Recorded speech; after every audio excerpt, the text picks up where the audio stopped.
Hello students, today we are going to learn new lesson, that is the indices. Okay, so already we have learned this lesson in 9th from 8th standard. Okay, so first point is integral exponents of real number. Okay, so integral exponents of real number means when exponent is integer, okay, and base is real number, okay, then how we write integral exponents of real number? Suppose in first one it is a positive integral power, okay, so for any real number a, okay, a is any real number and n is a positive integer, then a raised to n we can write a multiplied by a up to n times, or we can write n factors.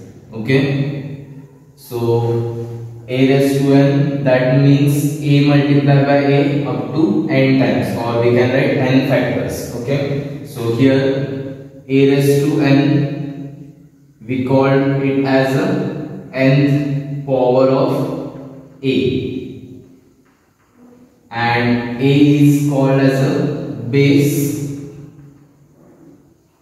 n is called as a exponent, okay, or we can say that index. A raised to n, that is a n times, okay, or n factors. A raised to n we call it as nth power of a is called as a base, and n is a exponent. Okay, here first we have seen that is positive integral power, means n is a positive integer. Okay, suppose it is a negative integer, so negative integral power, how we write?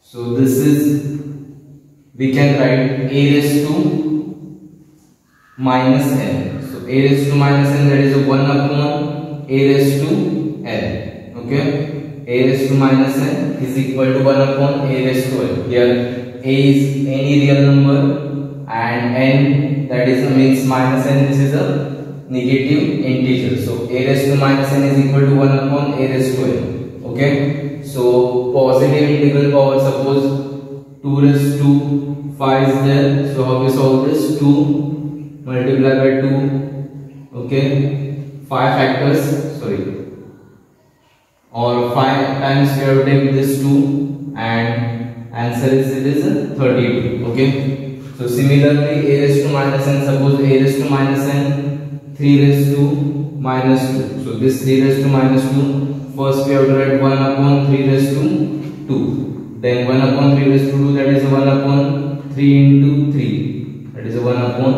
9. Okay, so this is first point, integral exponents of real number, positive integral power and negative integral power. Okay, now we are going to see laws of exponents. Okay, now we are going to see laws of integral exponents. So first law is, if a is any real number and mn are positive integers, then a raised to m into a raised to n is equal to a raised to m plus n. Okay, so we have to prove this. This is easy to prove. A raised to m into a raised to n. So a raised to m means a, we have to take first m times. Okay, so this is m factors. Then a raised to n, so we have to take a n times.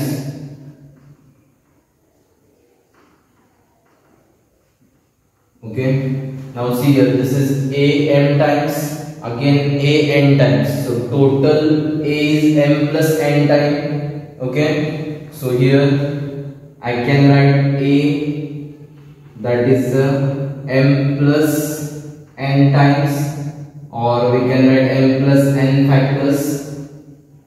Okay, a m times, same number is there. Okay, so a m times a n times. Okay, a is same, so total a how many times? M plus n times. So here I can write a m plus n times. So am plus n times means, and it is multiplication, so a raised to m plus n. So a raised to m multiplied by a raised to n, that is a raised to m plus n. Okay. For example, if I am taking 2 raised to 2 into 2 raised to 3. Now here 2 raised to 2 means 2 times, 2 raised to 3 means 2 3 times. So total 2 is 5 times, that is a 2 plus 3. So 2 raised to 2 plus 3, that is equal to 2 raised to 5. Okay, understand this first law. Now we will take second law. Okay, second law is if a is a real number and m, n are positive integers, then a raised to m divided by a raised to n is equal to a raised to m minus n. Okay, now this proof we have to divide in 3 cases. Okay, so first case is m greater than n, second case is m is equal to n, and third case is m less than n. Okay,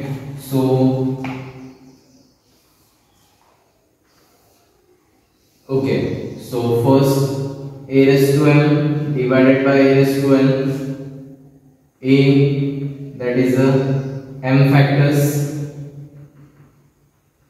okay, divided by a multiplied by a multiplied, these are n factors. Okay, now what is given? M greater than n. Okay, so here this is greater than this. Okay, base means a is same. Okay, so we can cancel n factors from this. Okay, so if we cancel n factors from this, okay, suppose m is 5 and n is 3. Okay, m is 5 and n is 3. So we can cancel out 3 factors from this. Okay, so what is remain? 5 minus 3. Okay, so if we cancel out n factors, what is remain? M minus n factors. Okay, so if a m minus n times, we can write a raised to m minus n. So this is the proof. Okay, m factors divided by n factors. Okay, m is greater than n, so we can cancel out n factors from this. So if n factors cancel out from this, how many factors remain? That is m minus n. Okay, similarly a raised to m divided by a raised to n, again same, a m times divided by a n times. Okay, but both are m and n are same given, so we can write this way: n factors. Instead of m, I am putting n. Again in denominator as it is n factors. Okay, so in numerator n factors are there, in denominator also n factors. So we can cancel out these factors. So what is remain? 1. So 1 we can write a raised to 0. Okay, and a raised to 0 I can write n minus n. Okay, n minus n is 0, but n is equal to m. So instead of this m I am putting m. So that is a raised to m minus n. So a raised to m divided by a raised to n. If m is equal to n, then also we will get a raised to m minus n. And similarly, third case, if m less than n, so a raised to m divided by a raised to m, again we have to write m factors, and here it is n factors. Okay, now what is the case? M less than n. So here in denominator factors are more than in numerator, so we can cancel out m factors from denominator. So what is remain? 1 divided by n minus m factors remain. Okay, why? Because n is greater than m, so here are more factors, so we can cancel m factors from denominator. So what is remain? 1 upon a n minus n times, so that is 1 upon a raised to n minus n. Okay, now we can write this n minus n like this way: 1 upon a raised to minus n, I'm taking common, so what is remain? M minus n. Okay, and 1 upon a raised to minus this number, this we can write a raised to m minus n. Okay, if negative integral power is there, we can write like this way: 1 upon a raised to minus m minus n, that is a raised to m minus n. Okay, so in 3 cases, every time we will get a raised to m divided by a raised to n is equal to a raised to m minus n. Okay, so this is the second law. Now we will take third law. Third law is, if a is any real number and m and n are positive integers, then a raised to m raised to n is equal to a raised to mn is equal to a raised to n raised to m. Okay, so how we prove this?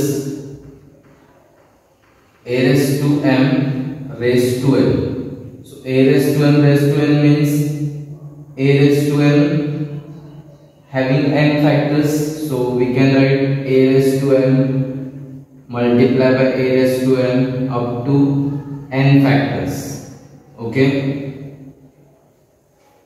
a raised to m n times, then again a raised to m, so each a raised to m we can write like this way: a raised a m times, so that is a m factors. Okay, similarly this a raised to m we can write m factors. Okay, so this how many times we have to write? N times, so n factors are there. Okay, now you can see here this a raised to m we can write here a m times, again this a raised to m a m times. Okay, and likewise n factors are there, so a how many times totally? That is a m into n times, so we can write a mn factors. Okay, suppose here 2 raised to 2 and 2 raised to 2 raised to 3. Okay, so 2 raised to 2 raised to 3 means 2 raised to 2 3 times, so 2 raised to 2 into 2 raised to 2 into 2 raised to 2. Okay, now again if I am separating this, it is how many times? We will get it is 6 times, so it is a mn times. So a, that is mn factors, so this we can write a raised to mn. Similarly, if we take a raised to n raised to m, we will get a raised to mn. Okay, so we can change the exponent also, means if a raised to m raised to n is there, we can write a raised to n raised to m. Okay, so suppose 2 raised to 2 raised to 4 is there, so I can write 2 raised to 4 raised to 2 also. Okay, so final answer we will get that is the same, that is 2 raised to 8. Okay, understand this? So this is the third law of integral exponents. Now we will take fourth law of integral exponents. Okay, already we learned all these laws of exponents in 8th, 9th and 10th standard. Already we use this. Okay, only we have to see the proof and application of these laws. Okay, for calculating or solving exam. Okay, now we will take fourth law. Fourth law is, if a and b are any real numbers and m and n are positive integers, then first one is ab raised to n is equal to a raised to n into b raised to n, and second a by b raised to n is equal to a raised to n upon b raised to n. Okay, so ab raised to n, how we prove this? ab raised to n, that is a AB multiply by AB. Okay, it is a up to n times, or we can write n factors. Okay, so here AB we can take n factors, means A and B both are n times, so we can write, or we can separate this A up to n factors and multiply by B up to n factors. Okay, so if A n times, B also n times, so we can write A raised to n multiply by B raised to n. That is the proof of first one. AB raised to n, we can separate this. AB raised to n, we can write A raised to n into B raised to n. Okay. Similarly, second one, how we write? Okay, I am putting this here only. A by B raised to n, that means A by B n times. Okay, or up to n factors we can write here. So A by B up to n factors means A n times and B n times. So we can write A up to n factors. Okay, if A by B into A by B is there, means if we have to multiply fraction to fraction, then we have to multiply numerator to numerator and denominator to denominator. So A, that is n times, or we can write A n factors, and similarly B n times. Okay, so if A n times is there, we can write A raised to n, and here B n times, that is a B raised to n. So A upon B raised to n, we can write A raised to n divided by B raised to n. Okay, understand this 4 law.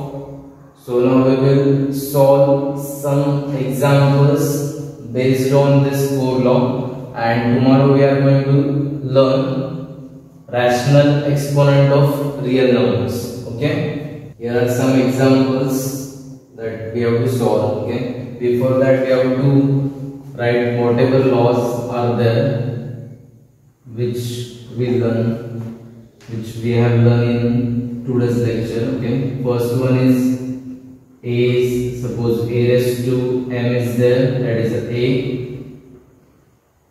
we have to write m times. Okay, so this is first one. Second one, A raised to minus n is there, then we can write 1 upon A raised to n. Third one, A raised to m multiply by A raised to n, A raised to m plus n. A raised to m divided by A raised to n is equal to A raised to m minus n. Then A raised to m raised to n, that is equal to A raised to mn, or we can write A raised to n raised to m. Then AB raised to n is equal to A raised to n into B raised to n, or A divided by B raised to n is there, we can write A raised to n divided by B raised to n.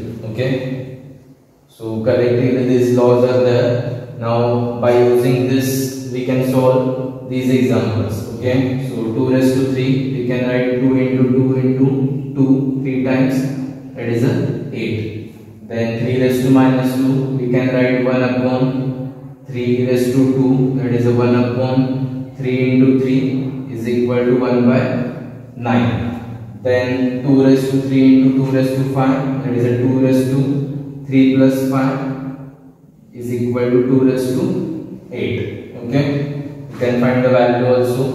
Then 3 raised to 7 divided by 3 raised to 5, A raised to n divided by A raised to n, A raised to m minus n. So 3 raised to 7 minus 5, that is a 3 raised to 2. Okay, then A raised to n raised to n. So 3 raised to 2 into 2, that is a 3 raised to 4. Okay, it is a 81. Then 2x raised to 3. So AB raised to n, A raised to n into B raised to n. So 2 raised to 3 into x raised to 3. So 2 raised to 3, that is a 8, and it is a x raised to 3. So it is 8x raised to 3. Then 7 by 2 square. So 7 square, we have to use this a by b raised to n. A raised to n divided by b raised to n. So 7 square divided by 2 square. So 49 divided by 4. Okay. Understand this. For more practice, solve example in worksheet. Okay. I will give every day one small worksheet. Okay. Whatever lesson taught in that video, I will give worksheet of that, means examples on that concept. Okay. So same I will give worksheet for this also. Okay. So solve that examples so you will better understand this laws. Okay.